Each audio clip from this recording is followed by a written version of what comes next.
Hey guys, hope you're well. It's Alessio. We are joined today by my good friend, entrepreneur and property investor Paul Elliott at strategicrebel.com. Paul, how are you doing? You well? Yeah, well, very well. Getting over a cold, but okay.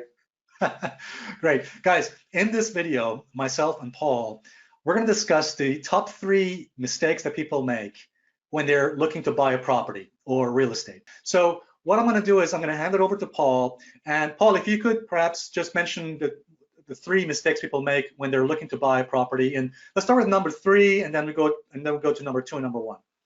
Yeah, no worries. And when it comes to investments, I would say in reverse order, the third biggest mistake tends to be people not knowing their numbers.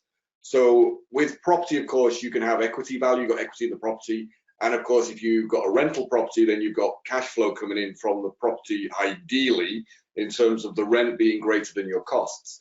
Oftentimes what I see with people is they will buy a property hoping that they're going to get equity out of it over the next 5-10 years, but they don't look at the cash flow. So in the sense of maybe they've rented it and the rental that's coming in isn't covering all of their costs.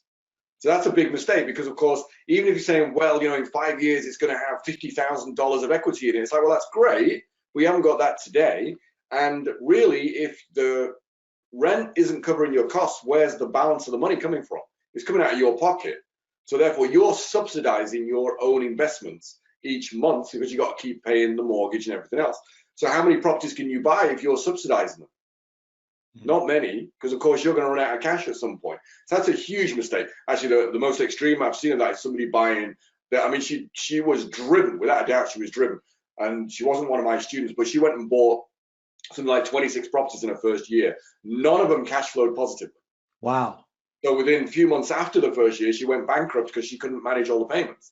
So you're saying something which I think everyone understands, which is that an investment needs to be a business. And it's not a business if you're cash flow negative. So in other words, the money coming in from your rents, from your tenants, needs to be over the amount, needs to be. Yes, if you've got a mortgage on the property, it's got to cover the mortgage cost. Yeah. If the property is an apartment or a flat, then you've got something like ground rents, you've got to cover the ground rent costs. Then, of course, if you've got tenants, you're going to have some sort of maintenance on the property because property needs looking after. So you've got to allow for all of that as well. So your rental needs to cover all of those costs. Otherwise, it's not a business. It's like if Amazon's very popular at the moment. So if you were selling things on Amazon, if you're buying things in China and selling them on Amazon, but you're paying more to the Chinese supplier than you're getting from clients on Amazon, that's not a business. Exactly. You're just going to be out of business very quickly, and property is exactly the same. But where people slip up is they think, oh, there's equity in property, that will take care of me. No, it doesn't work that way. It's a business. All the numbers are going to stack up. So that's the third biggest mistake. In terms of number two, understanding when you're buying a property, you might look at 100 properties in terms of coming across your desk, running the numbers, before you find one that's worth investing in. Because you are looking, ideally, doesn't always have to be, but ideally you're looking for what are called motivated sellers, which we talk more about in the full webinar. Obviously go there and see the full details. But motivated seller is someone for whom time is more important than money. So, can you give us an example? Well, yeah, I can give you an example. I remember, like, for example, a young couple typically, very excited, they've met, they bought a property together, they've moved in, they're looking at, spending the rest of their life together. And then, within a couple of years, they've fallen out. Yeah. So now the relationship's over, they want out. They're sick of seeing each other. They can't stand the sight of each other anymore, because we're human beings. So they want out. So they want to sell that property as quickly as possible so they can clear the mortgage, take out whatever equity's left that they may have and split it between them and just go their separate ways. So in other words, what you're saying is divorce cases are people who are motivated sellers. For them, it's not about making a profit. They just want to quickly sell, get out of it. For them, time is more important. Yeah, they want to close that chapter in their life and they want to move on. So they've got a problem that needs solving.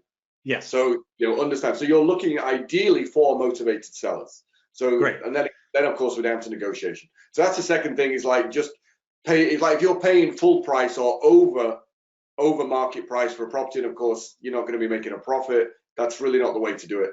And again, this is because people have been told that property always pays. Yeah. Like, if you ever watched the movie The Big Short, with the whole thing of the crash in 2007, you'll understand there's a lot of other factors that are in play. But if they believe property always works, and they go, it doesn't really matter what I pay for it today because it's going to go up in value anyway. It's like, well, it may, but you want profit today so that you're building your wealth today to allow you to leverage that to build even more wealth. So understand, motivated seller. If you're not finding motivated sellers, that's a big mistake. The top one is allowing your emotions to run your investments, not your head. We go look at a property and you fall in love with the property. It's not about falling in love with it. It's about knowing the numbers. If you're buying a home for yourself, absolutely your heart's going to rule, because you want somewhere that you want to settle, you want to nest, you want to build a great home. Emotions matter in that respect. But when you're buying property for investment, it's only about the numbers. It's all about the head. So the biggest mistake I see with people is they let the emotion override the head when they should be letting the head override the emotion. So essentially what you're saying is, Paul, is that people often mistake that buying property or real estate as an investment is not the same thing as buying a home. Not at all, not at all. Like, where you live personally, you might buy a property by a beach, with a 5-bedroom villa and 4 bathrooms and all that kind of thing, because that's where you want to live. That's fine. Right. But it's not necessarily going to be an investment. I mean, maybe if you live there for 20 years, the equity value should give you a return. That's fine. But you're not looking at it as an investment. You're looking at it as somewhere that you would love to live, that's going to make you happy. Whereas investment is very much about, no, this is a business. The numbers have got to stack up. If the numbers don't stack up, don't buy it. It's not an investment. Yeah, I agree with you on that. Fantastic, Paul. So that's 3 great mistakes, guys. Just let's go through it one more time, guys. So 3 was cash flow, making sure the property has cash flow. Number 2, number 2 was finding motivated sellers, and number 1 was making sure that your strategy is to buy an investment, not a home. Guys, please make sure go watch the recording that Paul did a webinar. He's recorded the webinar, and you can actually watch the replay, watch the recording. He's mentioned other mistakes. In fact, he's gone into more detail about the mistakes that people make when they're looking to buy a property, and also a lot more. What would people learn in this webinar replay and recording that they can go and watch? By the way, the link is right there for you in the description, also in the video, strategicrebel.com/recession. Go and watch the full video of Paul's, and it's a free video, by the way. Go and watch the full video. Paul, go ahead. So in the full webinar and the full video, we go into much more detail about the 3 core areas. So knowing your strategy, knowing how to do the research so that you know what numbers you should be looking at to make sure everything stacks up. And then the third part is the negotiation. Property is ultimately about negotiating in terms of getting the right price and the right terms in order for you to be able to actually see a profit from your investments.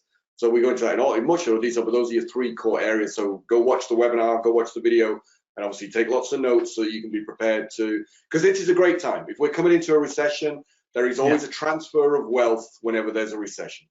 And the transfer is from people who don't know what they're doing to people who do know what they're doing. So which side of that equation would you like to be on? If you want to be on the side of knowing what you're doing so you can benefit, then go watch the webinar. I agree.